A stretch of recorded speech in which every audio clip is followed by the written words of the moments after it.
Assalamu alaikum everyone. So today we will start next topic which is JVP. आज हमने जो OPD में है वो यही पेशेंट को देखा था जिसका JVP रेज होता है। तो सबसे पहले हम देख लेते हैं कि JVP का प्रेशर क्या होता है. So now let's go to the fundamental concept related with JVP. As you know that ये है internal jugular vein and this is superior vena cava and this is atrium. तो होता क्या है कि जो प्रेशर होता है मतलब जो भी ब्लड फ्लो होता है वो इंटरनल जुगुलर वेन से सुपीरियर वेना केवा में जाके और एट्रियम में जाता है. अब जो भी प्रेशर जो होगा अगर ज़्यादा प्रेशर क्रिएट होता है एट्रियम में तो वो बैक फ्लो हो जाता है to the internal jugular vein में, जिसकी वजह से कि इसका भी प्रेशर बढ़ जाता है. तो हम इसको पेशेंट में अप्रिशिएट कर पाते हैं जो भी इसके अंदर एट्रियम के अंदर चेंजेस हो रहे होते हैं. So what ever the pressure is in the atrium वो बैक चला जाता है in the venous system. The reason being क्योंकि ऐसा क्यों होता है एट्रियम से हम इसमें कैसे मतलब प्रेशर जो है वो चेंजेस देख सकते हैं. तो the reason being is there is no sphincter between the right atrium and the venous system. Due to the right atrium is very faithfully transmitted into venous system backward, especially in the internal jugular vein जो है it can be observed. तो जो pressure यहाँ पर आएगा वो pressure यहाँ आएगा. क्यों? क्योंकि इनके बीच में कोई भी स्पिंक्टर या वॉल नहीं है. इन नॉर्मल सर्कमस्टेंसेस क्या होता है कि नॉर्मल प्रेशर जो है is presented in right atrium is about 8 centimetre. हम इसको नापते हैं. If the person is sitting vertically position में कोई पर्सन बैठा हुआ है so this pressure is goes up to 8 centimetre of mercury at this atrium से लेकर तो इंटरनल जुगुलर वेन में ये जाता है. So from the centre of the right atrium up to the internal jugular pulsation it is 8 centimetre of water. Now if I wanted to highlight one important point that there is angle होता है यहाँ पर which is Louis angle या फिर हम बोलते हैं स्टर्नोमेन्यूब्रियम junction. तो यहाँ का जो प्रेशर रहता है वो 5 सेंटीमीटर होता है. तो अगर 5 सेंटीमीटर से यहाँ इधर ऊपर तक का प्रेशर कितना होगा तो वो होगा 3 है ना. यहाँ पे 3 सेंटीमीटर और बढ़ना चाहिए. अगर ये प्रेशर 3 सेंटीमीटर से या फिर 4 सेंटीमीटर से ज़्यादा होता है तो उसको ही हम बोलते हैं कि JVP रेज्ड है. ठीक है, तो ये याद रखें. From here is about 5 centimeter depending upon the build of the patient. तो from center of atrium to the internal jugular vein is 8 centimeter and atrium से लेकर तो लुइस एंगल, इसको बोलते हैं हम लुइस एंगल या फिर लुइस का एंगल या फिर हम बोल सकते हैं इसको स्टर्नोमेन्यूब्रियम जंक्शन. ये पढ़ते हैं हम, बहुत इंपॉर्टेंट वो रहता है जंक्शन जहाँ पे बहुत सारी चीज़ें हम देखते हैं.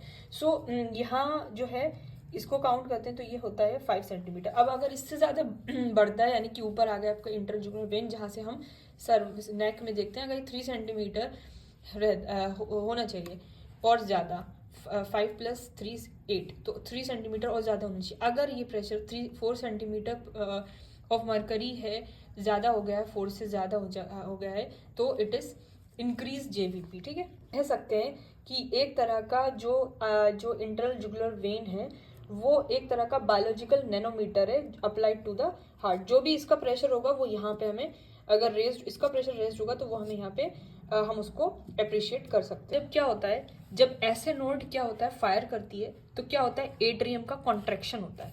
तो जब ये इसका कॉन्ट्रैक्शन होता है तो जब SA नोड फायर करती है तो क्या होता है एट्रियम का कॉन्ट्रैक्शन होता है. जब एट्रियम का कॉन्ट्रैक्शन होता है तो क्या होता है इसकी वजह इस कॉन्ट्रैक्ट होने की वजह से क्योंकि यहाँ तो पीछे वॉल्व है नहीं, कोई स्पिंक्टर तो है नहीं, तो क्या होता है इस प्रेशर की वजह से बैक प्रेशर भी बढ़ता है और क्या होता है इसका प्रेशर भी बढ़ता है. तो क्या होता है एक वेव बनती है which is called A wave small. ठीक है, तो A वेव बनती है एट्रियल कॉन्ट्रैक्शन. ठीक है, next is there is onset of ventricular contraction. क्या होता है कि अब क्या होता है आगे की तरफ ब्लड जा रहा है तो क्या होता है वेंट्रिकल का कॉन्ट्रैक्शन होता है और एट्रियल रिलैक्स होता है. तो जब एट्रियल रिलैक्स होता है तो अपर के जो कॉलम है उसके अंदर भी रिलैक्सेशन होता है. तो क्या होता है एक जो वेव जो है उसका स्लोप जाता है डाउनवर्ड. ठीक है, डाउनवर्ड जाता है. तो it is due to ventricular contraction and atria का रिलैक्सेशन. ठीक है, कॉन्ट्रैक्शन हुआ नहीं है वेंट्रिकल का लेकिन ऑनसेट हुआ है. जब पूरी तरीके से कॉन्ट्रैक्ट करने लगता है वेंट्रिकल तो उसकी वजह से क्या होता है कि जो ट्राइकस्पिड वॉल्व है वो बंद हो जाता है और एट्रिया में क्योंकि एकदम से क्या होता है, इस प्रेशर की वजह से इसके अंदर भी थोड़ा सा प्रेशर आता है, जिसकी वजह से वेंट्रिकल के कॉन्ट्रेक्शन की वजह से इसके अंदर भी क्या होता है, एब्रप्ट जर्क आता है। जब इसके अंदर, क्योंकि जो कस्प है वो भी जो है एकदम से सडन क्लोज होते हैं और इसके अंदर भी बहुत तेजी के साथ कॉन्ट्रैक्शन होता है, जिसकी वजह से क्या होता है, एट्रियम में भी प्रेशर बनता है, और जब एट्रियम में प्रेशर बढ़ता है तो उसकी वजह से आईवीसी यानी कि इंट्राजुगुलर वेन में भी प्रेशर पड़ता है, तो उसकी वजह से जो है एक वेव बनती है विच इज कॉल्ड वेव। ठीक है, तो एकदम एब्रप्ट जो है जर्क की वजह से एक वेव बनती है जिसको हम बोलते हैं सी वेव। ठीक है, time for which the ventricle is contracting, atria keep on relaxing. जब ये कॉन्ट्रैक्ट कर रहा होता है, पूरी तरीके से होता रहता है, तो उसकी वजह से क्या होता है कि atria keep on relaxing and tricuspid valve भी पीछे की तरफ पुल डाउन।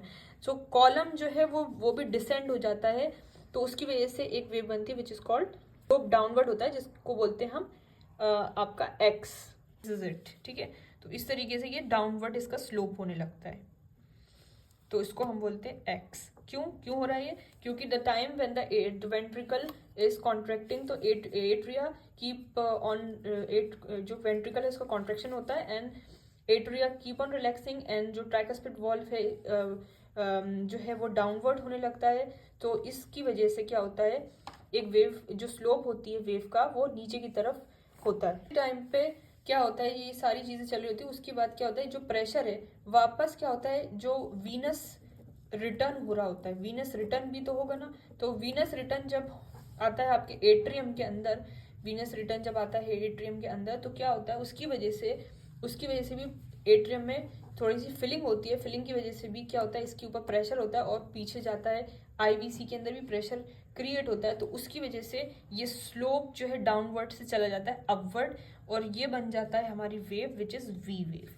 ठीक है, तो वी वेव बनती है। मेन वेंट्रिकुलर का क्या होता है, डायस्टोली होती है, ट्राइकस्पिड वॉल्व ओपन हो जाता है, और फिर अगेन जो है जब वॉल्व ओपन हो गया है इसके अंदर क्या हो रहा है, डायस्टोली की कंडीशन है, और जेवीपी अगेन जो है वो फिर एक वो बनाता है वेव, तो वो बनता है हमारा वाई वेव, क्योंकि इसके अंदर वेंट्रिकुलर डायस्टोली हो रही है और जो ट्राइकस्पिड वॉल्व है वो ओपन हो गया है, और जेवीपी अगेन डाउनवर्ड जाने लगती है, तो it is wave, Y wave. Revision करें सो कैसे ये बन रहा है, तो जो ए है वो एट्रियल कॉन्ट्रैक्शन है, यानी कि बैक प्रेशर जा रहा है टू द जुगुलर वेन, इसके अंदर प्रेशर क्रिएट हो गया, जिसकी वजह से इसके अंदर भी प्रेशर क्रिएट हो गया, तो एक वेव प्रोड्यूस होती है जिसको हम ए बोलते हैं। सी क्या होता है, सी में क्या होता है कि जब ये पूरा ब्लड है वो जो है ना वो, अब ये एट्रिया के अंदर ब्लड था, अब ये कॉन्ट्रैक्ट तो हो रहा था, कॉन्ट्रैक्शन की वजह से ए बना था, अब क्या होता है रिलैक्स होगा, तो रिलैक्स की वजह से और जो कस्प हैं उसको सडन क्लोजर होने की वजह से एक वेव बनती है जिसको हम सी वेव बोलते हैं। तो अब क्या होता है, एट्रियल और रिलैक्स होता है जिसकी वजह से स्लोप डाउनवर्ड जाता है, इसको एक्स कहते हैं। अब क्या होता है, वीनस रिटर्न आना है आपका दोनों तरफ से, तो क्या होता है इसकी जो वेव बनती है उसको हम बोलते हैं वी वेव। अब वापस क्या होता है, ये ब्लड वापस जाना है और वेंट्रिकुलर डायस्टोली होनी है, तो जिसकी वजह से जो स्लोप बनता है it is called Y wave. क्योंकि यहाँ तो अभी ब्लड जा रहा है लेकिन इसके अंदर तो रिलैक्सेशन है ना, तो इसलिए वाई वेव इज द इस form. So this is all about JVP and ये वेव बनती है और कैसे ये प्रेशर क्रिएट होता है, तो वो सारी चीज़ें हमने बता दी हैं जेवीपी में। If you have any query ask me, and like and subscribe my channel please.